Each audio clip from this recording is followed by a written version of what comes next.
ప్రభుత్వం ప్రియమైన సహోదరి సోదరి ప్రజలండి ఈరోజు వాక్షునికి వెళ్ళే ముందు ప్రార్థన చేసుకుందాం.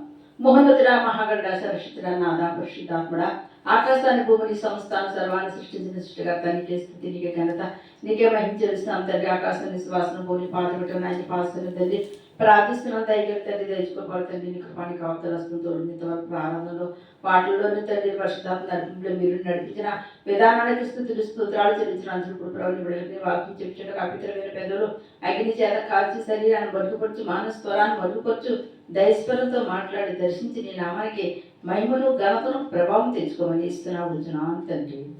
ఆమె మరి ఈరోజు మన వాక్యం అంశం ఏంటంటే పరాక్రమం గల బలాఢ్యుడా. పరాక్రమం గల బలాఢ్యుడా. న్యాయాధిపతులు 6వ అధ్యాయం అండి 11వ వచనం చదువుదామండి. యెహోవా దూత వచ్చి అభయజీయుడైన యెహోషువకు కలిగిన ఒఫ్రాలోని మస్తకి వృక్షం క్రింద కూర్చుండెను. యెహోషువ కుమారుడైన గిద్యోను మిద్యానీయులకు మరుగై ఉండినట్లు గానుగ చోటన గోధుమలను దుల్లగొట్టుచుండగా దేవునికి స్తోత్రం. ఇక్కడ మరి ఈ యొక్క గిద్యోను అంటే ఆ యొక్క మిద్యానీయునికి భయపడి మిద్యానీయునికి జడిసి మరి గానుగ చాటున అంటే ఒక చాటున ఒక మాటకి వెళ్ళిపోయి ఒక చాటున ఎవరికి కనబడే చాటుని ఏం చేస్తున్నాడండి గోధుమలను దుల్లగొట్టుకున్నాడట. ఈ యొక్క మరి ఇశ్రాయేలుకి ఈ పరిస్థితి ఎందుకు వచ్చిందంటే దేవుని మాటకు లోబడక దేవుడు చెప్పినట్టు వినకుండా ఉండడం వల్ల దేవుడి మిద్యానీయుల చేతికి ఇశ్రాయేలు అప్పచెప్పడం జరిగిందండి. అలాగే అప్పచెప్పినప్పుడు 7 సంవత్సరాలు అప్పచెప్పినప్పుడంట బాధ కష్టం వేదన కన్నీరుని మరి వాళ్ళు తట్టుకోలేకంటండి దేవుడికి మొరపెట్టారంట.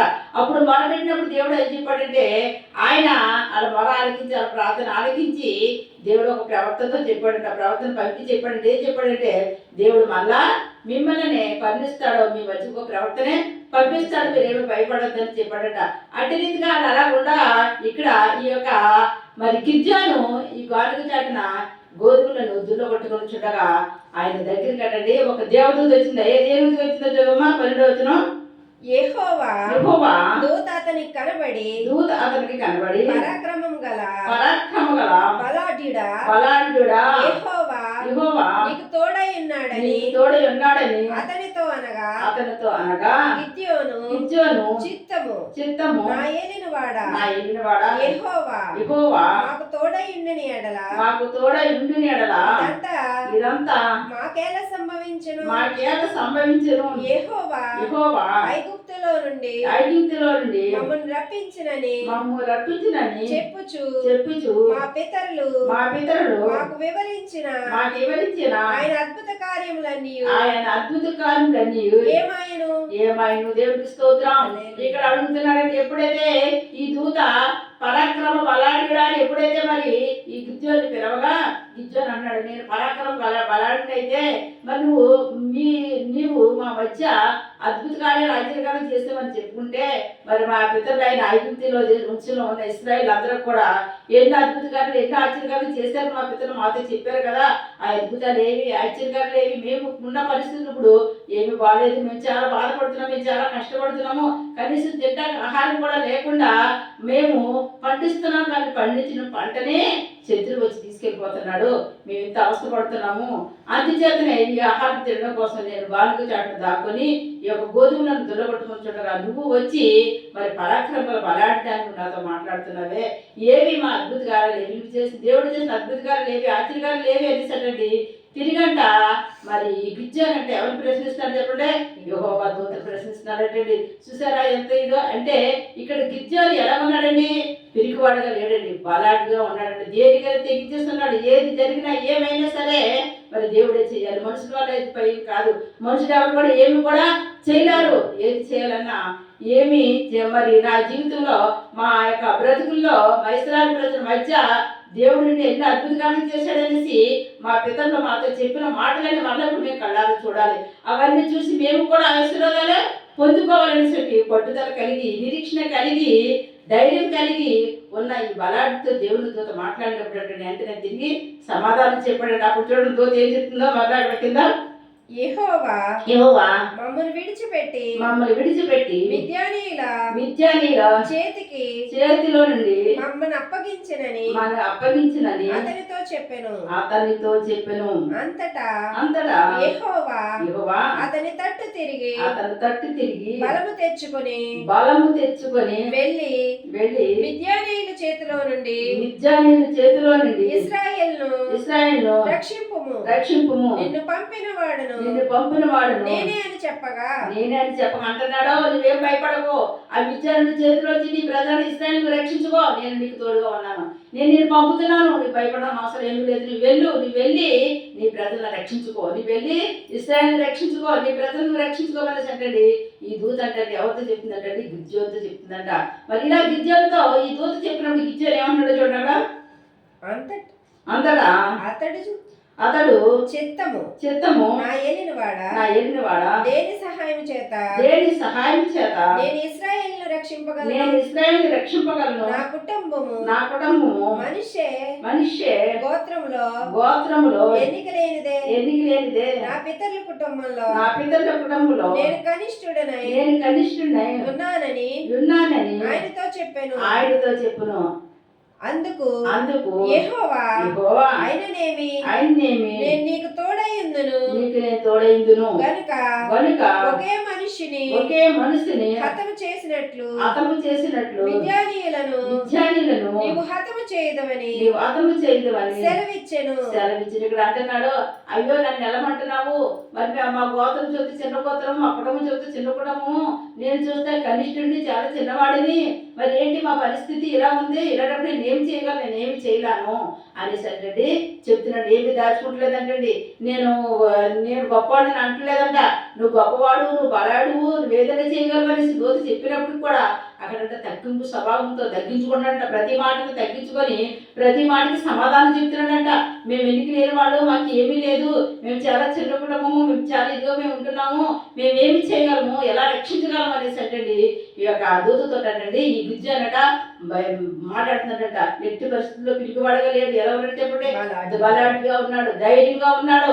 ఏదేమన్నప్పటికీ ఈ రోజు మరి దూతతో నేను మాట్లాడాలి, మా ప్రజలను మేము కాపాడుకోవాలి, మాకు రావాల్సి మేము రప్పించుకోవాలి, దేవుని శక్తిని మా పితరులు చూడడమే కాదు నేను కూడా చూడాలి. మనం కూడా అలా అనుకోవాలండి, మా పితరులు కాదు, ఒకప్పుడు దేవుడు మరి ఎవరికి ఏదో చేశారని సాక్ష్యం చెప్తున్న రాసాక్షిగా నా కుటుంబంలో కూడా సాక్షి ఉండాలి, నా కుటుంబంలో కూడా దేవుడు అద్భుతాలు చేయాలి, నా కుటుంబంలో కూడా దేవుడు ఆశ్చర్యకార్యాలు జరిగించాలని విశ్వాసంతో నమ్మకంతో మనం కూడా ఏం చేయాలి చెప్పండి, దేవునితో పోరాడాలంటే, దేవుడిని అడగాలంటండి.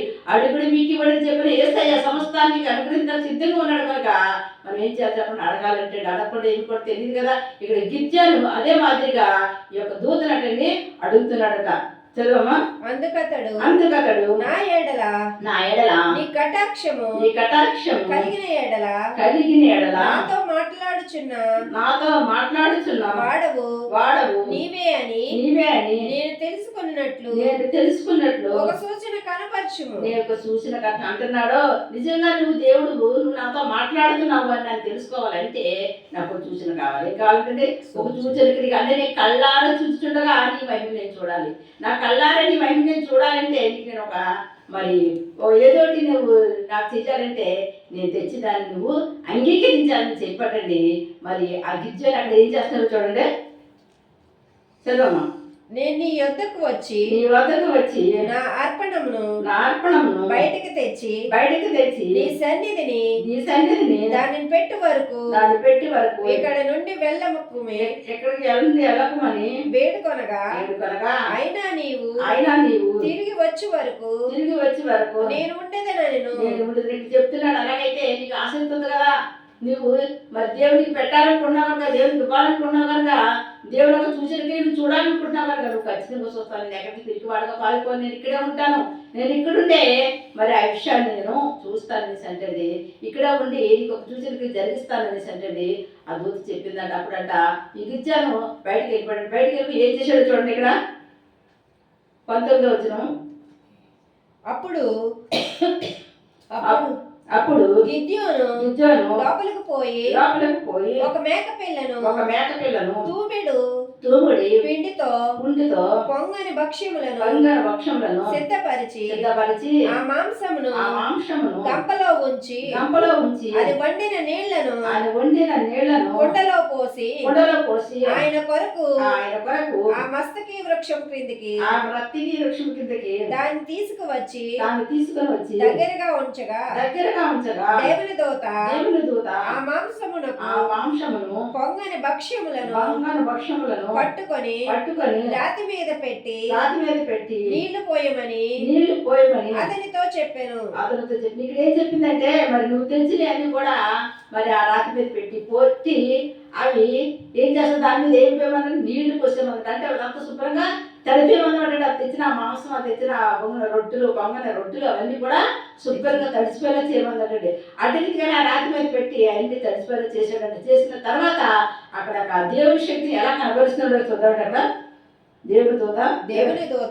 దేవుని దూత ఆ మాంసమును పొంగని భక్ష్యములను పట్టుకొని రాతి మీద పెట్టి 21వ వచనం మాట అతడు అలాగూ చేయగా యెహోవా దూత తన చేతనున్న కర్రను చాపి దాని కొనతో ఆ మాంసమును ఆ పొంగని భక్ష్యములను ముట్టినప్పుడు అగ్ని ఆ రాతిలో నుండి వెడలి ఆ మాంసమును పొంగని భక్ష్యములను కాల్చివేసెను. అంతటా యెహోవా దూత అతనికి అదృశ్యమాయెను.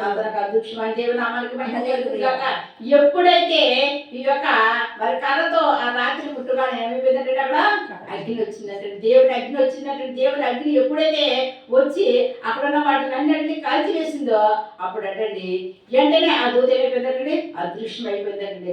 అప్పుడు కానీ గిజ్జోను దేవుని యొక్క అడిగాడు కదా, సూచనకి అడిగాడు. అద్భుతం అడగాలి, ఏమడిగాడంటే నా కళ్ళారా నేను చూడాలి, నీ అద్భుతాన్ని నా కళ్ళారా చూడాలి, ఇప్పుడే సూచన క్రియ నేను చూడాలని అడిగాడు. కాబట్టి దేవుడు అక్కడే ఒక అద్భుతం అక్కడే ఒక సూచన క్రియను జరిగించాడండి. ఆ కళ్ళతో చూస్తుండగానే తను తెచ్చిన దాంట్లోంచే ఒక సూచన క్రియ ఎవరు చూశారండి? గిజ్జోను చూశాడటండి. చూసినప్పుడు అనుకున్నాడండి, ఏమనుకున్నాడండి? నిజమే, మరి దేవుడు నా పక్షాన ఉన్నాడు, నన్ను బలాఢ్యుడా అని పిలిచిన దేవుడు నన్నున్నాడు, నా ప్రజలను ఆయన రక్షిస్తాడు, నా ప్రజలను ఆయన విడిపిస్తాడు, నాకు తోడుగా ఉన్నాడు, నేను భయపడక్కర్లేదు తెలిసి అంటండి. ఈ గిజ్జానికి ఏం కలిగిందంటే దేవుని అగ్ని చూసినప్పుడు అంట బలం కలిగిందంట, శక్తి కలిగిందంట, ధైర్యం కలిగిందంట. ఏదైనా చేయగలను, నా యేసు నాతో ఉంటే అనేసి అంటండి ధైర్యం కలిగినట్టుంది. ఈ యొక్క గిజ్జాన్ని ఏం చేస్తున్నట్టు చదవండి 22వ వచనము. గిజ్జోను ఆయన యెహోవా దూతని తెలుసుకొని నా ఏలినవాడా యెహోవా ఇందుకే కదా నేను ముఖాముఖిగా యెహోవా దూతను చూచితనను. అప్పుడు యెహోవా నీకు సమాధానము భయపడకము నీవు చావని అతనితో సెలవిచ్చెను. దేవునామానికి మహిమ కలుగును గాక. ఆ పెద్ద చూసిన అడిగారు తర్వాత ఆ దూతను చూసాడు కనుక అయ్యో నేను ఎవరు అనుకున్నాను, ఏదో అనుకున్నాను, నిజంగా దేవుని దూతనే చూశాను, దేవుడిని చూశాను, ఇక నేను బ్రతకను, నేను ఏదో అయిపోతాను, నేను చనిపోతాను అనేసి అంటే ఆందోళన కలిగిందట, భయం కలిగిందట. అప్పుడు అన్నాడు, ఎట్టి పరిస్థితిలో నువ్వు చనిపోవు, ఎందుకంటే తనంతట తానుగా దేవుడు దర్శనమిచ్చినప్పుడు, తనంతట తానికి దేవుడు ఆశీర్వాదం ఇచ్చినప్పుడు, తనంతట తానికి దేవుడు దిగి వచ్చినప్పుడు మనకి ఏ నష్టం కలగదు. ఏ కలుగుతుంది చెప్పండి? ఆశీర్వాదం కలుగుతుంది, దీవెన కలుగుతుంది, దేవుడు దీవిస్తాడు, దేవుడు ఆశీర్వదిస్తాడు. అందుకోసం దేవుడిని మనం ఏం చేయాలి చెప్పండి? అడగాలంటాడు. అడిగినప్పుడే దాని ప్రతిఫలం మనం పొందుకుంటాం. ఈ యొక్క గిజ్జోని పిరిగివాడుగా ఉండిపోయాడు అనుకోండి, ఇంకా మా బ్రతుకు అయితే మేము చేసిన పాపాలను బట్టి, మేము చేసిన అతిక్రమం బట్టి దేవుడు మనం శిక్షించాడనేసి అలా ఉండిపోయేలా ఉంటే మరి ఆశీర్వాదం పొందుకోలేకపోను. ఎప్పుడైతే మరి వాళ్ళకి ఆ యొక్క విద్యార్థులకి తెలిసినా సరే దేవుడు ఏదో పక్షాన మాకు సహాయం చేస్తాడని నమ్మి నమ్మకంతో ఆ గాలికి చాటిన గోధుమలు దుల్లగొట్టుకున్నప్పుడు మరి అలా చేయకపోతే దూత వచ్చినండి. దూత వచ్చిన తర్వాత కూడా మరి దేవుని మరి పరీక్షించాడు కనుక దేవుణ్ణి చూడాలని తన ఆశ కోరిక ఉంది కనుక ఆ ప్రకారంగా ఏం చేశాడు చెప్పండి, అడిగాడు కనుక తినాలి అన్నాడు కనుక అక్కడ అగ్ని రావాలని చూశాడు కనుక తన కళ్ళ ఎదిగితే మరి దూత ఏం రప్పించిందండి, అగ్నిని రప్పించిందండి. ఆ అగ్ని చేత మరి ఆ యొక్క గిజ్జానికి ఏం కలిగింది చెప్పండి, శక్తి కలిగిందంటండి, భయం కలిగిందంట. అయ్యి బాబు దేవుడు అంటే ఏడు అనుకున్నాను కానీ దేవుడు చాలా భయంకరుడు. ఆయన ఏదైనా చేయగలిగిన సర్వ సృష్టికర్త, సర్వాన్ని సృష్టించిన సృష్టికర్త నా కుటుంబం పట్ల, మా ఇశ్రాయేలు ప్రజల పట్ల, మా యొక్క మధ్యలో అందరి పట్ల ఆయన ఒక అద్భుత కార్యము సూచన క్రియలు అయినా జరిగిస్తున్నాడు. నిశ్చయముగా మమ్మల్ని ఈ బాధ నుంచి విడుదల చేస్తాడు, వాళ్ళని రక్షించడానికి దేవుడు నాకు సహాయం చేస్తాడని విశ్వాసం నమ్మకం కలిగిందండి. ఇక్కడ చూద్దాం 24వ వచనము. అక్కడ గిద్యోను యెహోవా నామమున బలిపీఠము కట్టి దానికి యెహోవా సమాధానకర్తయు పేరు పెట్టెను. నేటి వరకు అది అబీజేయుల సిఫ్రాలో ఉన్నది. దేవునామం ఇప్పుడు కూడా అక్కడ ఉన్నదండి. ఏం పెట్టేటండి పేరు అక్కడ బలిపీఠం వెంటనే కట్టండి.